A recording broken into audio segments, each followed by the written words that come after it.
bottom and then 2 in the middle that's like a band. Yeah. And then I'll do a blow in that matches it all.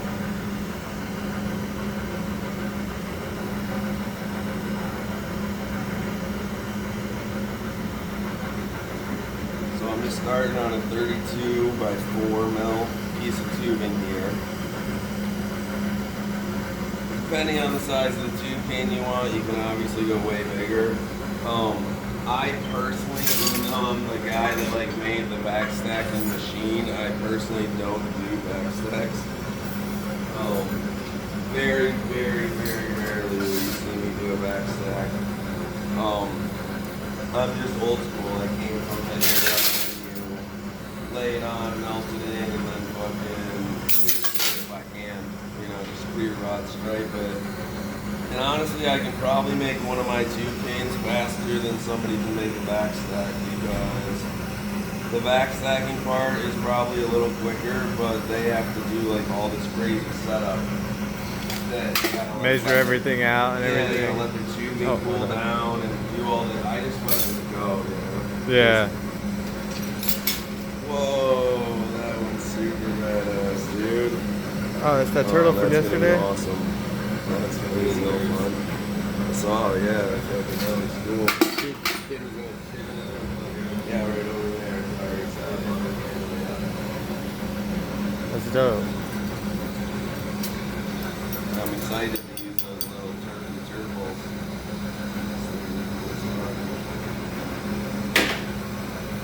Gotta make something that's really fun today to go with them.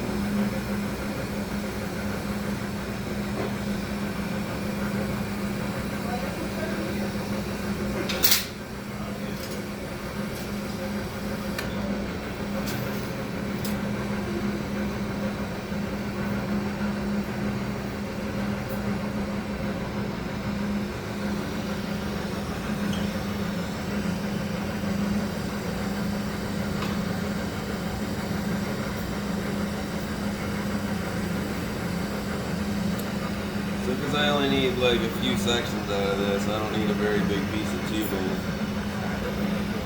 If I was trying to make something with a more complex like pattern than what I'm gonna do, I would want like a 44 or a 50 mil piece of tube, just so I had more space to add more lines. Yeah. But this one is just gonna be it's gonna be sectioned off in 3 sections basically, but with only 2 colors.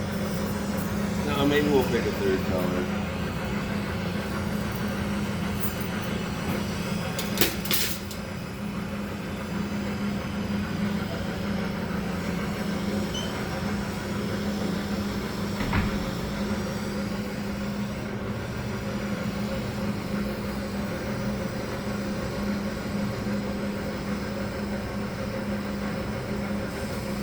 So to do a kind of a cool effect on this tube cane, what I'm going to do is I'm actually going to silver and gold fume this, or I'm going to put, one step out of myself here, we're going to put the yellow lines on first,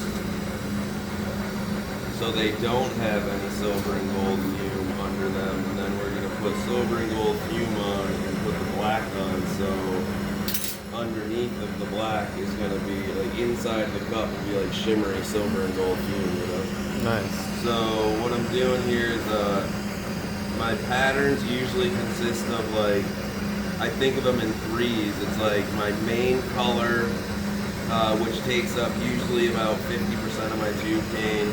Then I have like a separating border, and then I have another color on the other side that's like my secondary color.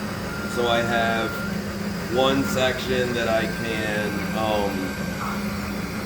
always guarantee that I can get to look really smooth going into each other when they're like, black into black are big sections, so they'll look good. Or like the yellow and the yellow. So what I'm doing here is I'm doing just like a separating line in between them all. So right there in that space that I just skipped, I'm going to put a different color in there. Actually, I'm going to put just black without fume on it. And then the rest of it's going to have fume under the black, so it'll be like, it won't look as black. So we're doing. Just a pocket of yellow here.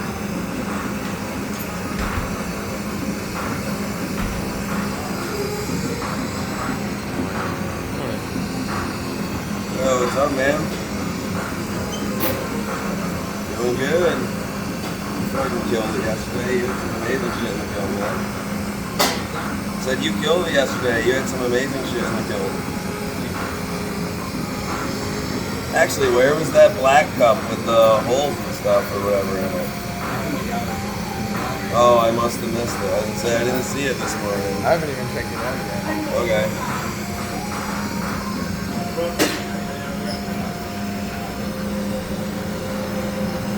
So you remember yesterday when I was doing the wrap rig, I was doing this bounce stack. I do this when I lay color lines on a lot too, so I don't overheat the one spot right before it lays on there, so you don't get that boiling, you know? Yeah. Again, I'm just gonna leave a little space here to put another color in between it.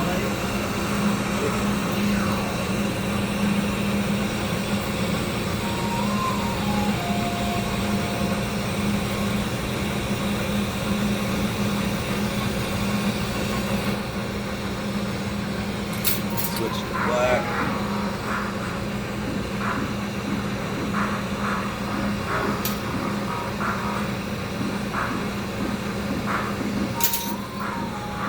Only fill in these two lines right here with black. Right now.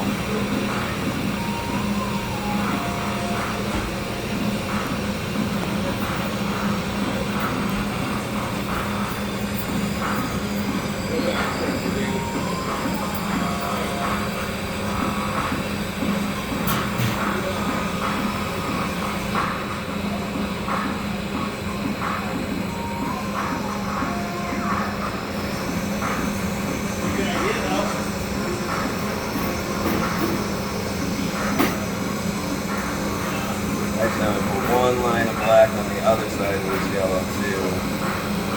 I think it'll make it pop a little more.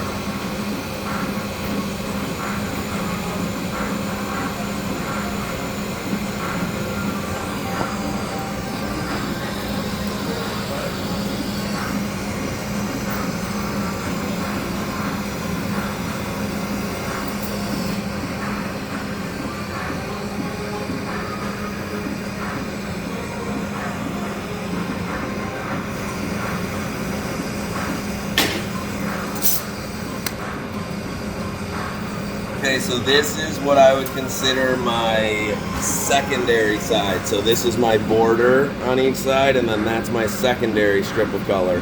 All of the rest of this will be one color. I build most of my tube canes under this same formula. Like this could be a rainbow pattern, like red, orange, yellow, green, blue, and then this be all black, or like this be aqua azul, and this be all fucking like red borders and purple, or you know. Yeah, but okay. It's always like, this doesn't always have to be a solid color because that can be the window. Like I'll do this rainbow a lot of times, but this one is almost always solid for me. Just my personal preference. I'm not a fan of like the changing lines all the way through the whole entire thing all the time, you know what I'm saying? Yeah.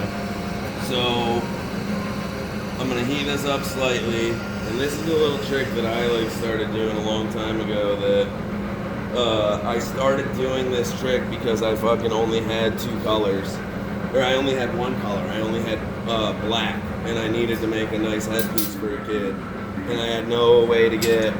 I was broke and didn't have a way to get more materials, so what I did was fucking put black on half of it, and then fumed half of it, and then put black on again. So it's like a whole other fucking color.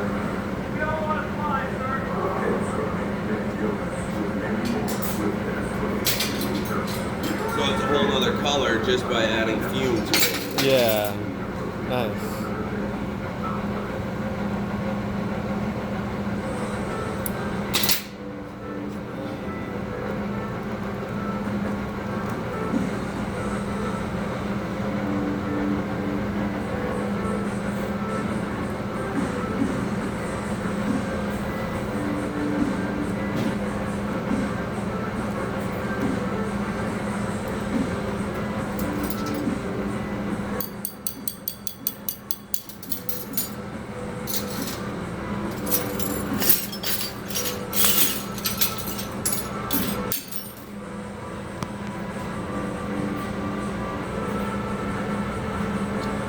do this, I'm gonna try not to get too much on all the color that I already put on there. So I'm just gonna go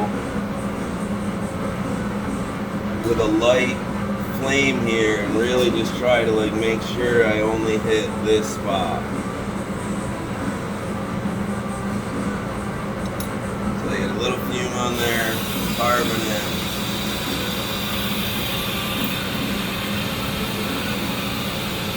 Of course, the canes tough.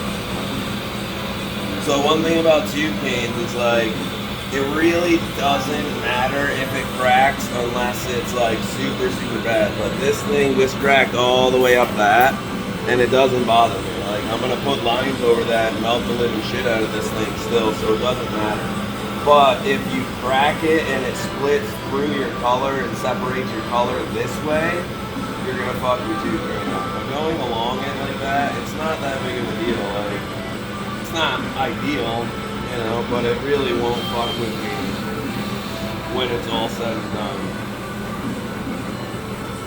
So now we're gonna do some gold.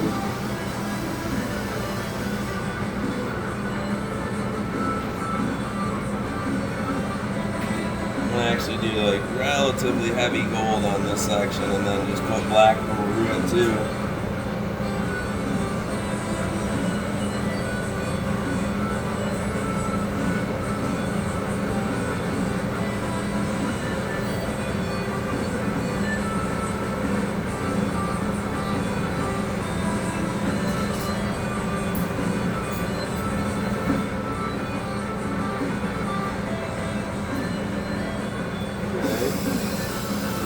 It's just gold fumed, really heavy, nice. Silver and gold fumed over that, but not really much on this. Like I got some on that, but not much on the actual yellow. Yeah.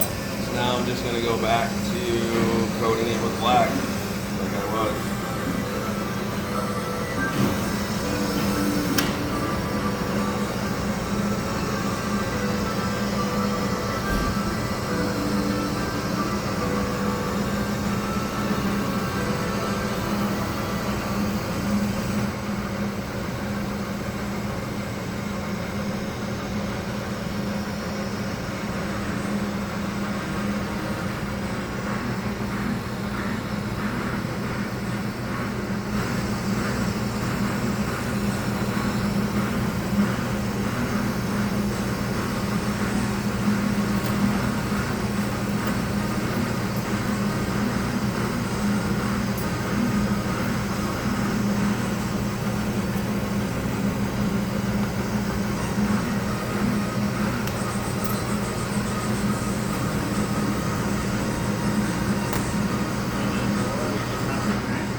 But underneath that whole strip is fume. So on the inside of this, that part's gonna be a complete, it's not gonna be black, it's gonna be like a greenish, almost like fish scale color.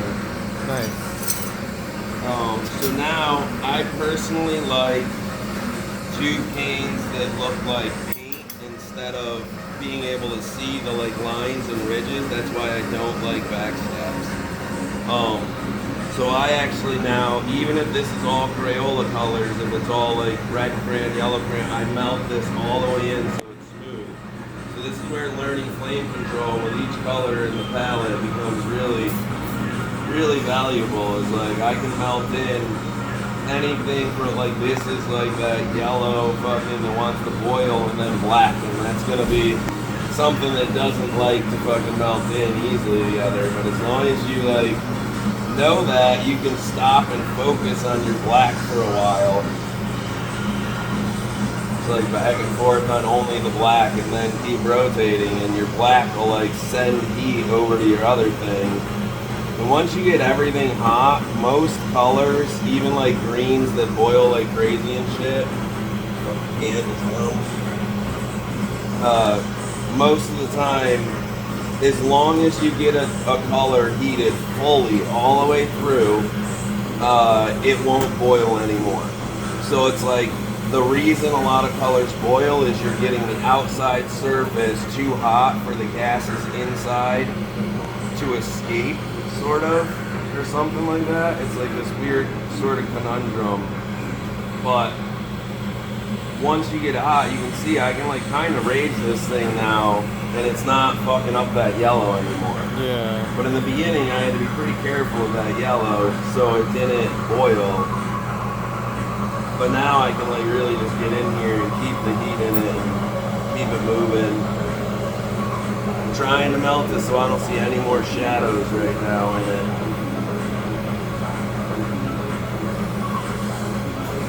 So when I first started making tube canes, I didn't really even think about clear coating. We just made rainbow fucking pieces and shit like this, just stretched this out. And then wig-wagged it, and oh my god, it was such a fucking nightmare. Like, it would take you fucking an extra 10 hours to make a wig-wag headpiece because you had to be careful with your flames.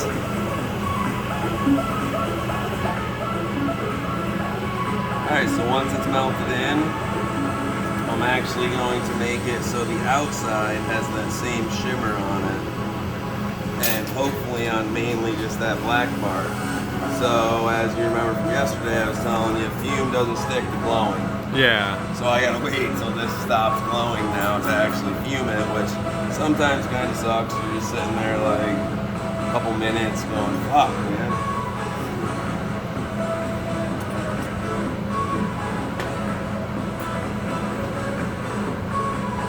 So I'm gonna try again to get mainly just the fume on this black section right here. So that way this black and this black look different than this one in the cane itself, you know? We'll see how that goes. But I should be able to like clear coat that, like fume it, clear coat just that part, and then burn off the fume on anything else. Yeah. And get it to look right.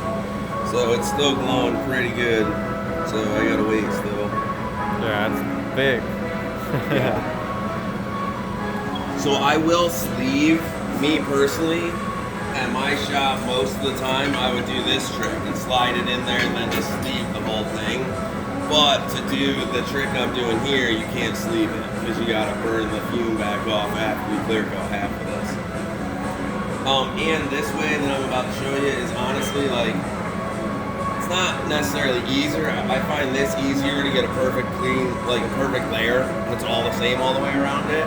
But I find this to be like, kind of easier on your, you're just like, I'm just fucking laying lines and I'm just clear coating it real quick to pull a little cane, you know? Yeah. If you're trying to get like 5 sections to make a little heady, if you're trying to make a huge piece, then yeah, you should be sleeving and all that, all those fancy tricks. But doing little stuff, like I can make a sick headpiece out of a tube cane this size, just with a little bit of filler shit, you know?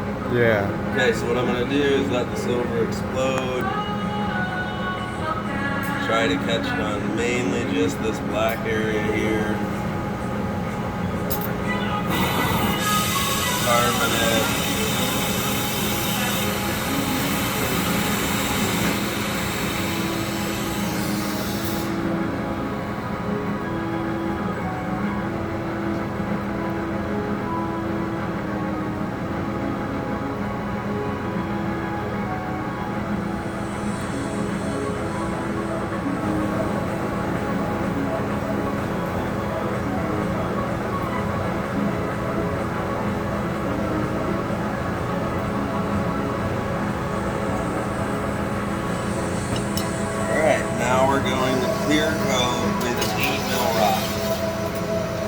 recommend clear coating with anything from an 8 mil to a 12 mil, but don't, like 12 mil gets kind of tough because of how much. So you can see, like, there's really gold over that black. Oh yeah, hell yeah. That's like way metallic gold. Yeah. So when I clear coat that, it's going to end up looking green, I think. But we're going to start at just clear coating that black and stay away from everything else.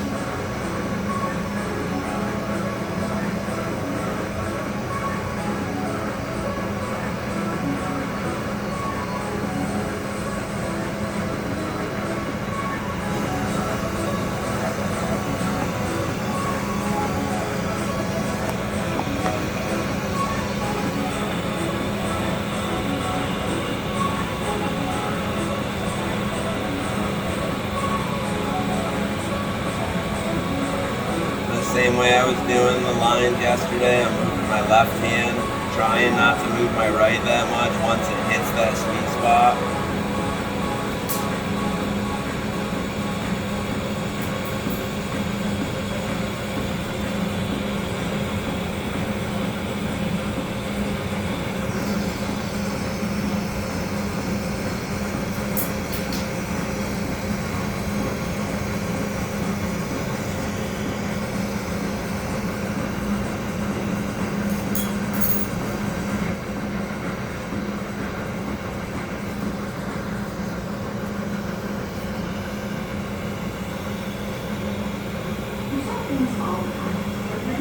So I'm not necessarily worried about getting a thick layer of clear here. I'm just worried about not getting any of my bottom layer to show through. So I'm actually like overlapping the other line. You see when I'm laying it on, how it's like overlapping it like by almost a quarter or so. You want to make sure that you're doing that when you're doing your color and your clear. Like when I laid my color on, I did that same thing because it's always a little thinner on the outside edges of your line that you're laying than your middle because you're laying a round rod on there. It lays out to be the edge is thinner. So if you overlap a tiny bit, then your edges are making it so that's just as thick as the rest of it, and you're not going to get like thinned out lines of color when you hold it up and look through it. So then would you say you're pushing it kind of like right into the corner of that little glass area? Absolutely. Nice. Absolutely. So you can see I stopped before that black line on both sides, like just that black. Yeah. So now hopefully I can heat this up, get a little stronger flame, and you can actually like watch the fume. See the fume line? Oh yeah. Like I can wash it away and get it back off of everything I don't want it on here.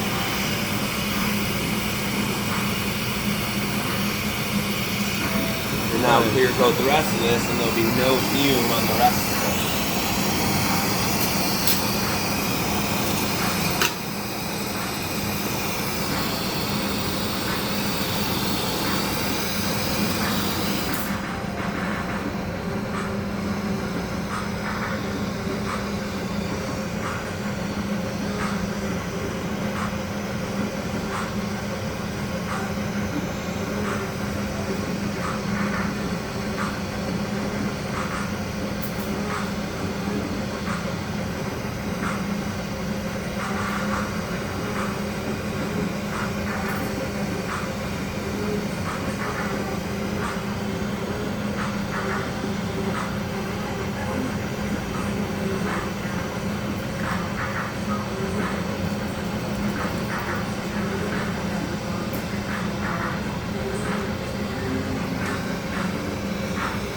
So I'm not pushing very hard at all. I'm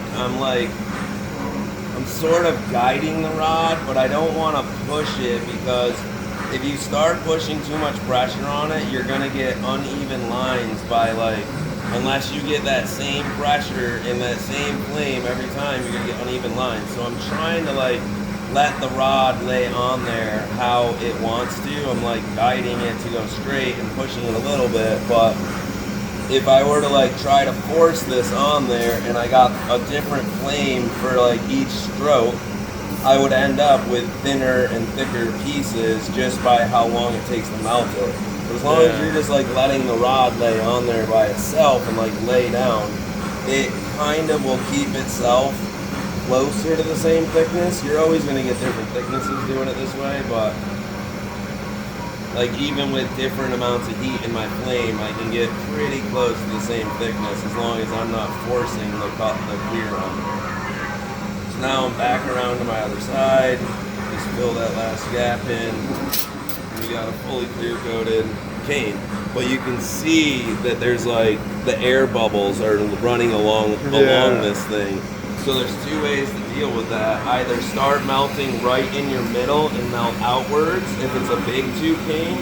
But if it's a little tube cane like this, you can just really roast it from one end. And there's small enough gaps in between each line that as long as you roast it really hot from one end, the air bubble will just like soak up onto the other end and you'll get it where it doesn't really matter for you. So I'm just gonna like really nuke this end, make sure the air bubbles roast each way from right here by just staying in one spot and really roasting it.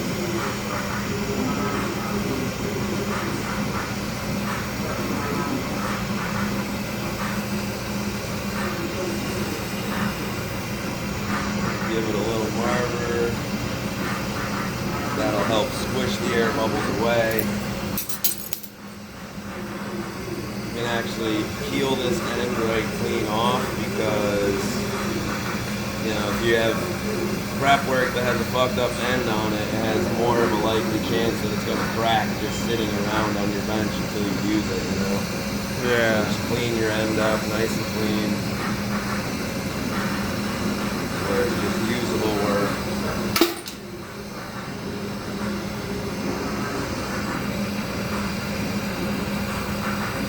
And you're gonna let that heat go from that end to that end by like pulling it with you. So just start really heating up down here. Get it nuke hot where it's actually like going fucking, it's like starting to move and like shrink down and then start moving this way. As you move this way, it's gonna suck that heat with it and make it so the bubble pushes out from that way to this way. So you can see for like such a little piece of prep, it started as 32 by 4, and then I added another probably like, I'm gonna guess like 4 inches with the color, or 4 millimeters with the color, and then another like 4 millimeters with the clear. So we're up to right now, this thing is probably about a 12 millimeter thick tube cane. Just at least 10 millimeters thick, just sitting here on a punny. So it's gonna take a minute to melt in, no matter what torch you're using. So if you got like a torch like you're saying, you want to start with like smaller tube canes like this. It's better to pull a couple tube canes than it is to have to fucking beast one down. Yeah, you know? oh yeah.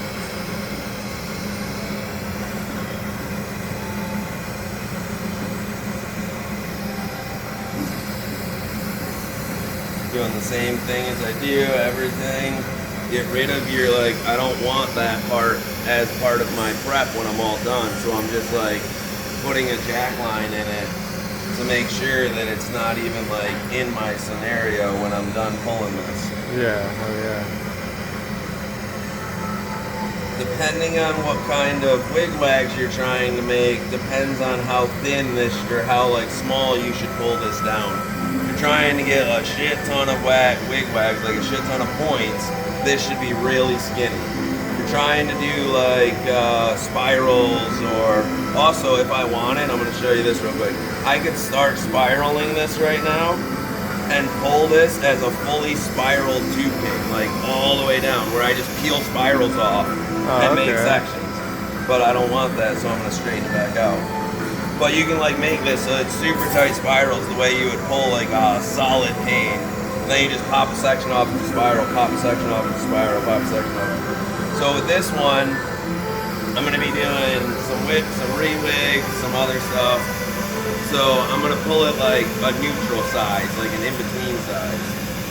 You want to make sure your heat's soaked in, especially with two colors like this that aren't going to want to pull the same. And then you just want to kind of slowly stretch it until it reaches the diameter you want in the middle there. Let that cool, even if you got to like fan cool it for a second. Then you can give a little more of a pull.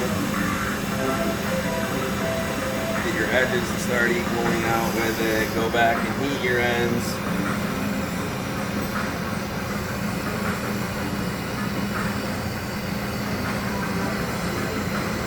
So as I said, I don't even want that end on here when I'm all set and done because it's garbage. It could crack my piece.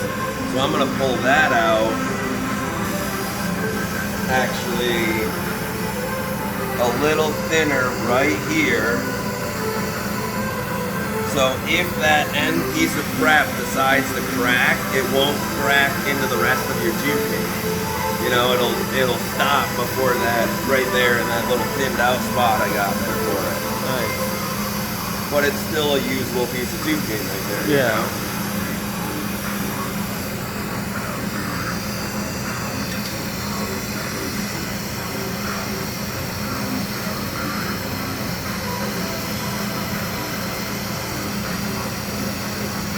Now the end piece here, it's always like not quite as clean as the rest of it, so I usually just turn it into like a re-wig section or something like that.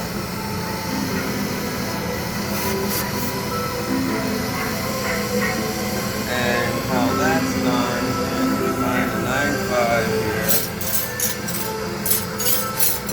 So when I'm doing wig wags, I always like using a 9.5 for my blow punny because it's like smaller, unless I'm doing a really big wig wag.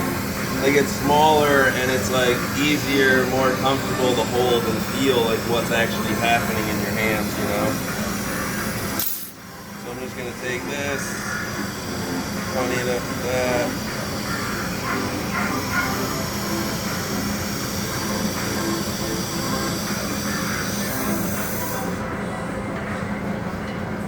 We're up there, that'd make a big They're probably better off being dipped. Okay, so you can really see for only being two colors, it really looks like three right now. Yeah, definitely.